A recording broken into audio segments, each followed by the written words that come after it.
Well, if you've been wanting to evangelize, but feel maybe a little bit intimidated or unsure of how to start, I want to help you out today by offering the reasons we can believe in the resurrection of Jesus.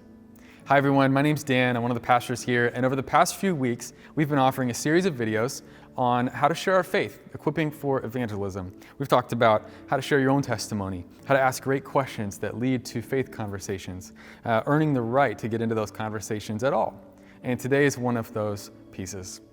Because I think that a lot of people see Christian belief in the resurrection of Jesus as crazy, as unfounded, as a silly myth on par with Santa Claus or maybe the Easter Bunny, unfortunately.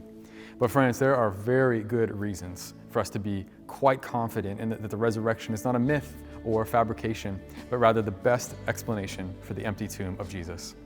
I would love to share those with you today to strengthen your own faith, but also to be equipped for conversations with other people about Jesus. This might feel like a lot of information coming at you really quickly, so totally feel okay with pausing, with taking screenshots or notes, or just grab a couple ideas and know that it'll be here to rewatch whenever you need a refresher later. Okay, so what reasons do we have for believing in the resurrection of Jesus? Well, I'd probably start here. Both inside and outside Christianity, scholarship, there's tremendous agreement that Jesus was a real, historical person who lived and was crucified. Second, the Bible itself provides early, reliable, well-attested textual documentation of this, as well as Jesus' resurrection. And we can trust those biblical accounts of the resurrection because it claims that there were eyewitnesses to Jesus' post-death appearances at a variety of places and times. So it wasn't just a hallucination or a one-time blip. We can also trust the biblical accounts because the New Testament was written so soon after the resurrection that those eyewitnesses we just talked about would still have been alive and available to corroborate the truth or to deny any potential fabrications. We can also trust the biblical accounts because they're very realistic. So realistic, in fact, that they're kind of embarrassing for their day. The fact that they include female witnesses, absent, flaky disciples, doubts. This tells us that the gospel authors were very concerned with historical accuracy. Finally, we can trust the biblical accounts because you see a dramatic difference when you compare the Gospels with ancient hagiography, with non-canonical material, with resurrection stories from other religions, the latter being embellished, romanticized fantasy, and simply not anchored in historical detail. In addition to biblical arguments, just think about the otherwise inexplicable beginnings of the early church.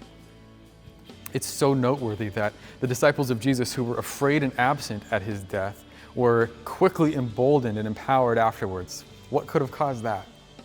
It's very noteworthy that, this is probably my favorite point, that a powerless, persecuted, non-political movement, the church, held tightly onto their belief in the resurrection of Jesus, even to the point of torture and death. Why would they do that?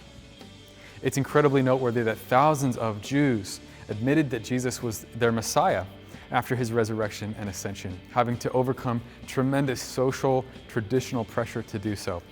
Why else would they do that? And finally, external references support the historicity of Jesus' life, death, and the first century Christian belief in his resurrection. Some examples of that would be that the Roman historian Tacitus, the Babylonian Talmud, both speak of Jesus' death. The Jewish historian Josephus speaks of Jesus' life, death, and post-mortem appearances. And the Roman author Pliny, as well as the Greek satirist Lucian, reference the early church practices and their beliefs in Jesus. Well, friends, I hope that all these reasons have shown that there is a very strong case to be made for the resurrection. And I hope these reasons serve to increase our confidence in believing it and our competence in sharing about it as we help many people find and follow the crucified but risen Jesus Christ. If any of this has been helpful for you, or if you have any questions or follow-ups, even ideas for more material like this in the future, please feel free to leave a comment for us.